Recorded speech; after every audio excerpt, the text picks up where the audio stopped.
Guys, in this video, we will be learning list in Python. Lists are mutable, ordered and indexed collection of objects. The items of a list are arbitrary Python objects. Lists are formed by placing a comma separated list of expression in square brackets. Okay, let's see with an example how we can declare a list. Let me take variable 1,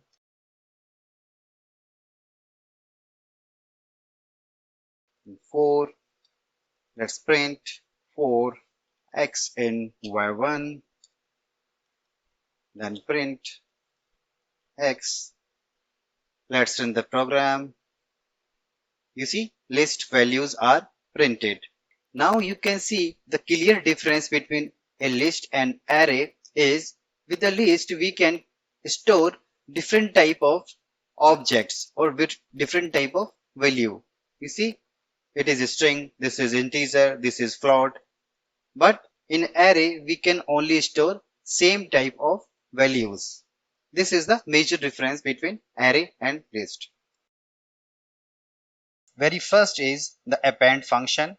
Python list append allows us to add an element or value to the existing list. We can say var1 dot append. Let me add one more value, 76. We will try to print.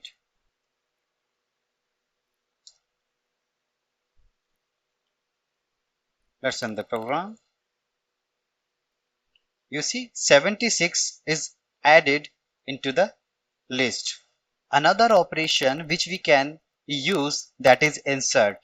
Python list insert allows us to insert a value to a specific position in the list.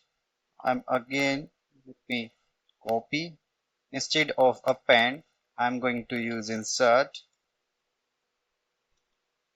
On second position, I want to add, let's say, test item as a string.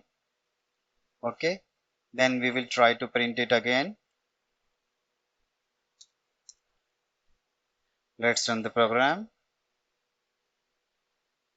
So on the second position, if you see, test is added. Okay, the next operation we have extend function. Extends function allows us to join one or more list into a new list with an extended version of the given to list.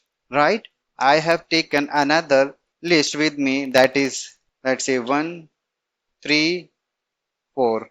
Okay, what I want to extend my list with list 1, where 1 dot extend. You see, this is a function. It is expecting iterable type of t. I'm saying this is my second list. Please extend it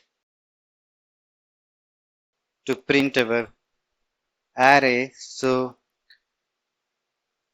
let's see, run the program.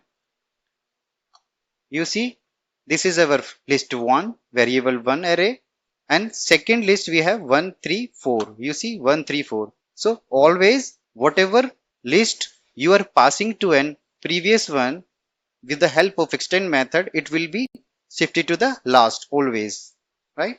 Or you can say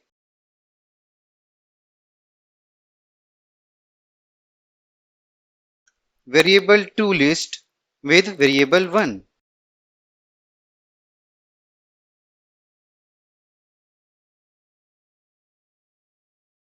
1, 3, 4 would be displayed at the first. Now let's see our next operation, that is sum function. When we are working with numerical values, in list sum method can be used to get the sum of all elements in the list. Okay, let's see. We have where 4. I have one list sum where 4. I'll take this sum in variable O. Then we will print O. Let's run the program. You see, 3, 6, 7. The sum of these values are 16. Fifth operation is the count function. The count function in Python gives us the total number of occurrences of a given value inside the list. Okay, let's say we have variable 4 list and we want to count like how many times 3 value has been occurred in this array or in this list. So what you can say, 4 dot count, we are passing, we want to count the value of 3 in this list, and then we are going to print it. Let's see, it is only once. Let me take 3 one more time, then try to print. You say this time it's shown 2. Total number of 3 values are there in this list are 2. Another operation we have, that is index. The Python list index function helps in identify the index position of an element in the list. It can be given with the start and end parameters when we wanted to narrow down the element or value we are searching for inside the list. How it will work? Let's see, where 4 dot index, at which index it is there. Let me print it. Okay, let's take a separator, run it. You can see this is at the second position, 0, 1 and 2. Now there is a specific case. If we want to find out the index of a specific value within the range, this can also be achievable. Let's see, I'm going to print 7. I want to find out, let's say I want third to fourth position, I want to search this 7 value. Let's run it. You see this is not found. The 7th is at the second position, 0, 1, 2. So if I take, let's say 1, 2, 2, so now this time 7 will be 0, 1, 2, 0, 3. Let's try 0, 3. Now this time you see it is found. 1, 2, 3. I want 1, 2, 3. So it is there. Let me take this time 1, 2, 3, 4, 4 to 4. Okay, 4 to 4. If I found it, it is not found. Okay, say 2 to 4. You see it is found on the second position, 0, 1, 2. Next operation we have min and max function. Min and max functions allows us to identify the least valued element and maximum valued element in the list. Okay, let's see how it will work. Okay, so it is variable 5. Then I say if I want to print its min value, so I say var 5. Let's print it.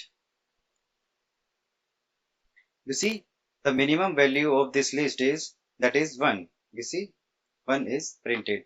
Similarly, if you want to get the maximum value in these elements, so you have to use max function. Just run it. You see max value is 98. Next operation we have length. The length function in the Python list gives us the total length or the total number of characters in the list. It includes all the strings, numbers, special characters and spaces between the list element. Let's see how it will work. We have variable 5 already with us. We want to get the length of it. So we will just print len function, and then we'll be passing a list object. Okay. The total number of items in this list is 1, 2, 3, 4, 5. And the 5 is the output. Next operation we have sort function. Sort function can be used in both Python list and tuples. Its function is to arrange the list or tuple in ascending order. Thus, the sort function lays down the element in the list in increasing order. How it will work? Let's see. We have already a list, variable 5. We want to sort it out. Let's see, print, then sorted. Sorted is the function name, and we pass on a list variable name. Okay, let's see, run the program. You see The sorting is 1, 2, 7, 9, 98. It has ordered the list, right? While the initialized list was unordered.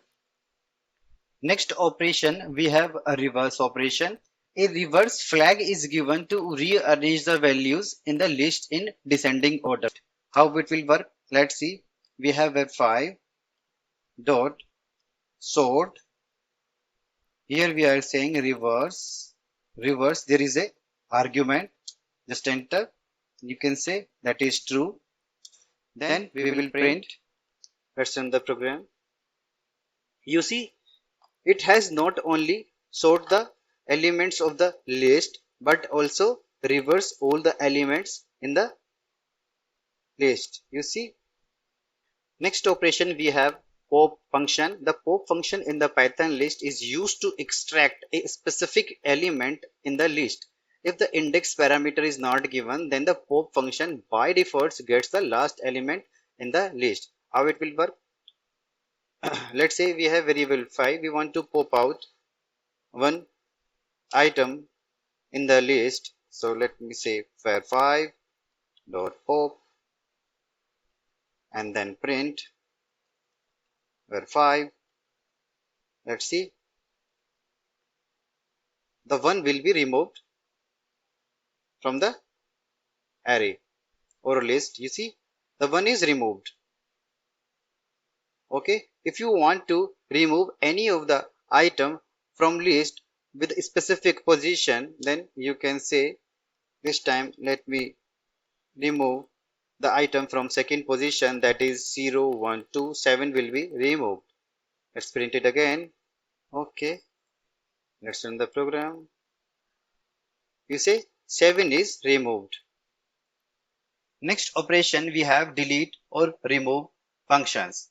So this method deletes or removes a specific element inside the list, and both delete and remove function perform a similar operation when declared. Okay, let's see how it will work. We take var 6.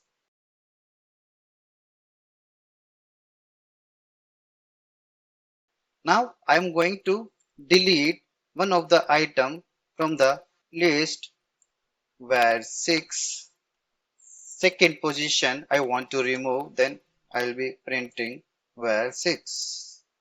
Let's see, run the program. 78 is removed. 45, 45, 65, 65. Then 78 was removed because it is a second position.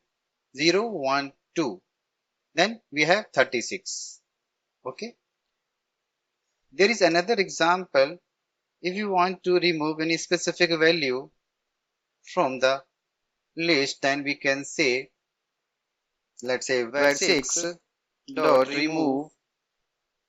This time I want to remove 65. Let's print var 6 again. Run it.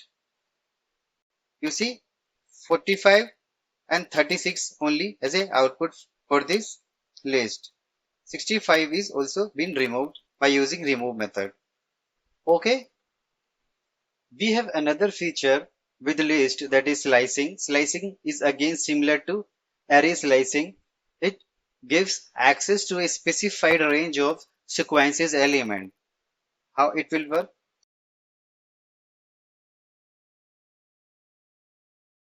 If we want to print a range, I want 0 to 3. Let's print 0, 3 means 4, 7, 8. 4, 7, 8. 1, 2 and 3. Right? There are so many different templates of slicing in Python. You can try yourself, you can practice. If you have any confusion, any questions regarding the slicing, please let me know. Just leave the comment in the comment box. We will discuss further. That brings us to the end of the today's video. We hope you found it informative and engaging. Don't forget to subscribe to our channel for more exciting content on all things tech related. Thanks for watching, and we will see you in the next video.